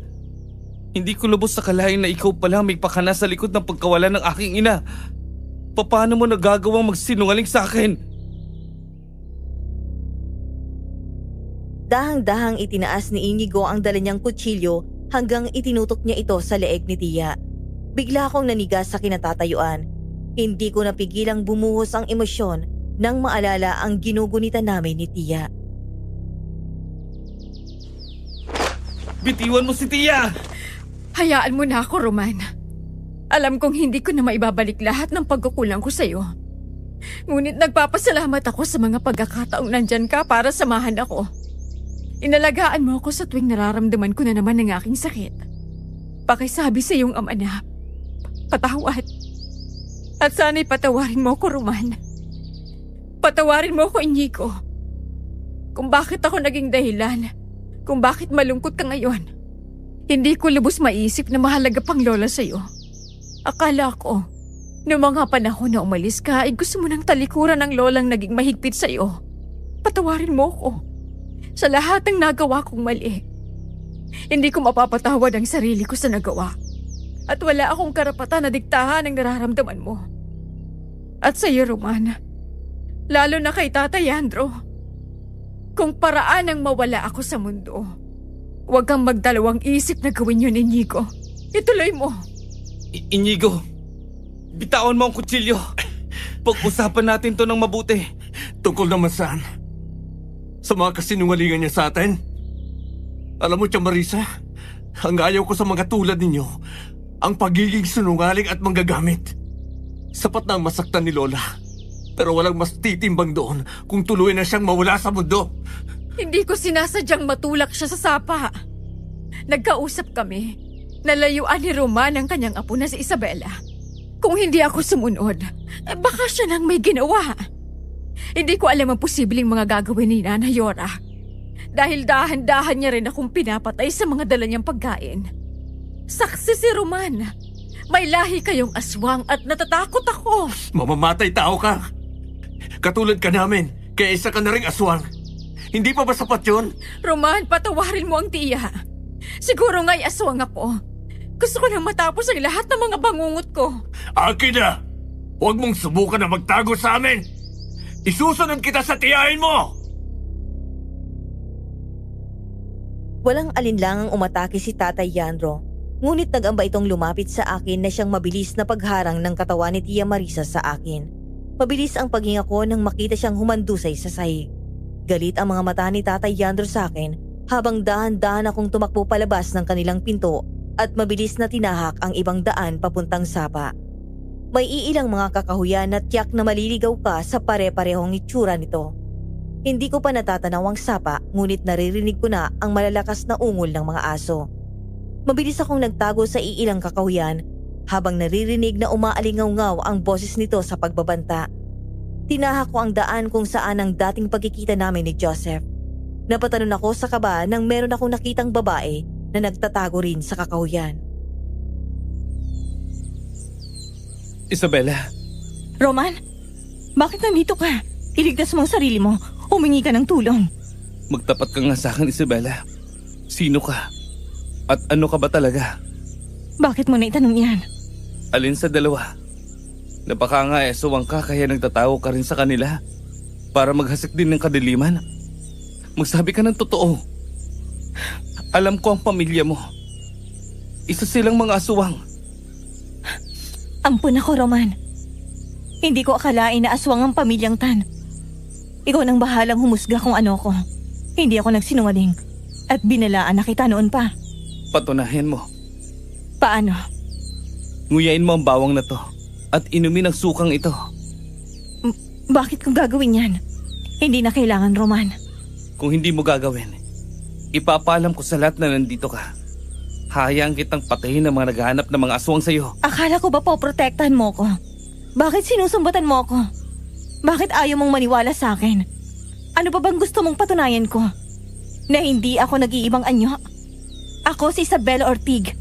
Ampun lamang ng mga pumanaw na Ortig. Galing ako sa kabilang bayan. Hindi ako maganda sa inaakala mo.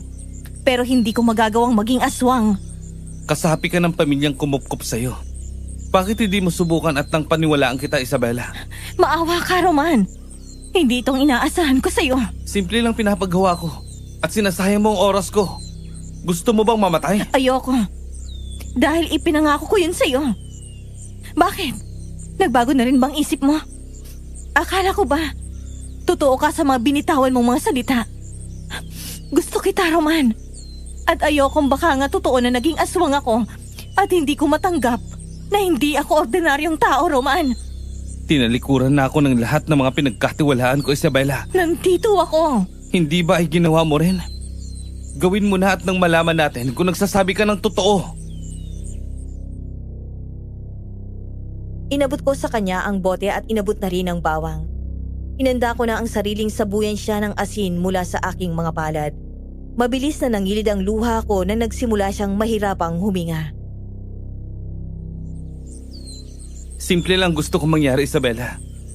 Na sana nga ay nagsasabi ka ng totoo. Nawala na ako ng tiya at ayaw ko na mangyari sa'yo yun. Isabela! Huwag kang lumapit!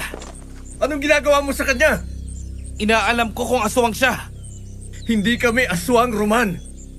Isabela, maghanap ka ng sapa. Halika! Nasaan si Tata Yandro? Nasaan siya, Inigo?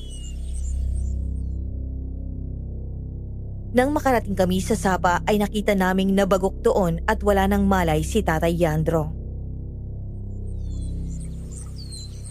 Ikaw ang may gawa nito? Aswang ka talaga, Inigo. Hindi magagawa ni Kuya yon. Umalis ako para hanapin si Isabela. Mas inisip ko ang kapakanan ng kapatid ko. Siya ang binabantayan kong maigi. At nagawa mo siyang pakainin ng bawal? Mabilis na humagulgol si Isabela nang makitang matanda. Kahit nahihirapan siyang huminga at hinapo ang dibdib, ay hindi pa rin ito natinag na yakapin ng walang buhay na si Tatay Yandro. Kinabukasan, binisita ko kung nasaan ang pagamutan. Doon idinala ni Inigo ang nahimatay niyang kapatid. Ilang oras pang naghintay bago ito nagising.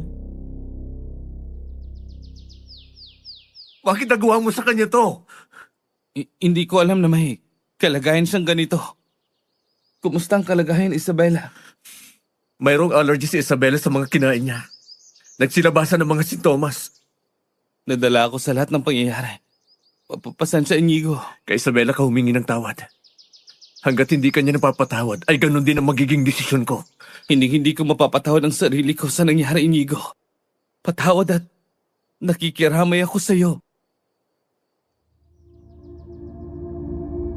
Matapos ang ilang buwan simula nang mailibing ang bangkay ni Tatay Yandro at Tia Marisa, ay nagpupumilit na si Itay na umuwi ako pabalik ng syudad. Natatakot na rin siya sa naging bali-balita ni Lola tungkol sa mga aswang. Kahit isang linggo lang po, Itay. May ginawa ba sila dyan sa'yo? May kakausapin lang ako bago bumalik sa syudad. Kailangang bumalik ka na rito. Kung ayaw mong sugurin ko ang lugar na yan. Mahalaga lang po na bagay bago ako umalis. Sisiguraduhin ko pong bumalik ka agad, Tay. Pasensya na po. Anong mangyayari sa trabaho mo? Ilang linggo ka nang wala sa sarili. Kahit na mga ipinagagawa sa'yo ng boss mo ay palpak.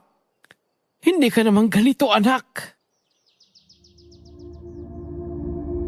Hindi nga ako nakabalik sa syudad tulad ng inaakala kong kasunduan habang pansamantalang binabantayan si Tia Marisa. Hindi pa rin ako nagkaroon ng tiyempong humingi ng tawad kay Isabela. Ilang linggo na akong bumibisita, ngunit ayaw niya raw akong makita ayon kay Inigo. Hanggang hindi ko inaasahan nang huling paalam ko sana sa araw na yon para umalis. Naabutan ko si Isabela, nag-aambang tumalon sa mababatong gilid ng sapa. Ngunit sa gulat niyang makita ko ay nadulas ito at mabilis na inanod ng malakas na agos ng tubig. Isabela! Roman! Tulong! Kumapit ka! Salamat, Roman. Ganito na lang ba talaga kita maabutan, Isabela? Gusto kong tumalon, pero ayokong mamatay. Ganito na rin ba talaga ang galit mo sa akin? Dahil ano? Dahil aswang ako. Ano pang ipapagawa mo? Hanggang sa malagutan ako. At nang mapako na rin ang gusto mong ipangako ko sa iyo. Hindi yun ang ibig kong sabihin, Isabela. Gusto kita at ayaw ko na. Nasa tuwing naabutan kita ay dito ka sa sapa. Na parang gusto mo ring bawiin ang buhay mo. Nagpapaalala sa akin ng mga namatay na malapit sa akin. Naiintindihan ko. Sana ay maging maayos ang pagbiyahe mo pabalik. Nandito ako para humingi ng tawad. Kung sakaling maabutan kita, sana mapatawad mo ako sa lahat-lahat. Hindi kita malilimutan hanggang sa muling pagbalik ko. Pinapatawad na kita, Roman. Makakaasa ka sa muling pagbalik mo. Ipagluluto kita ng mga paborito mong pagkain. At paninindigan ko ang pangako ko sa iyo. Hindi ko na uulitin ang nangyari kanina. Malungkot ang huling alis ko sa probinsya. Hindi na rin ako nakapagbalita sa kahit kanino. Naging abala na ako ng 2 taon sa syudad at madalang na akong makakamusta ron. Naisipan kong bumalik sana ron sa darating na Pasko, ngunit May tawag galing kay Joseph. Pinapasabi na kailangan mo raw bumalik ng probinsya. Bakit daw ho? Bukas pa naman ang biyahe ko pabalik doon. Hindi rin ako sigurado pero mukhang malungkot siya. Base sa boses niya. Masyado namang sabik si Joseph na makita ako. Iho, hindi ko alam na ganun ang nangyari. At nagpapasalamat naman ako na may mabubuting tao pa rin na dumating sa buhay mo sa kabila ng lahat. Sobrang nagpapasalamat po ako sa kanila kaya naghanda na rin ako ng posibleng binili ko. Malungkot man ang mga naiwan na pangyayari nung pag-alis ko. Sana nga magiging mabuti ako sa pagbalik at maging mapagbigay tulad ni Inay. Huwag mong kakalimutan sundin ang puso mo. At yung bili namin ng iyong ina. Mag-iingat ka ron.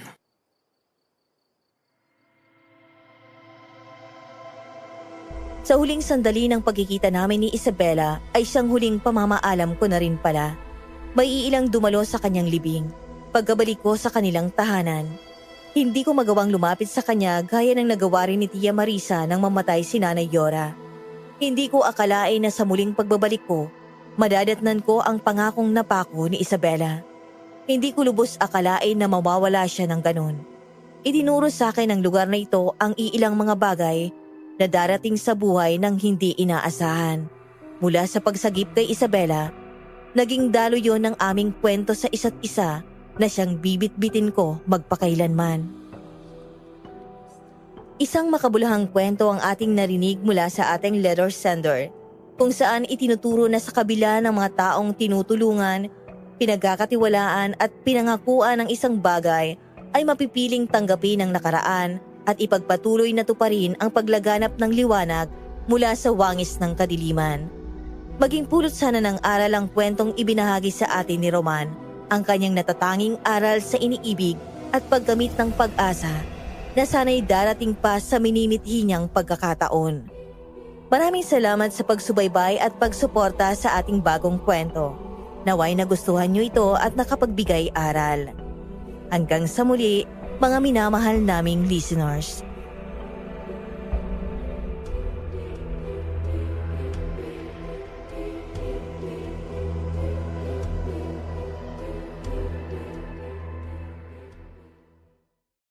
Napanood niyo po ba hanggang sa dulo? Huwag niyo pong kalilimutan na mag-comment, like, and share. Maganda po ang story. Salamat po sa pakikinig. Paalam!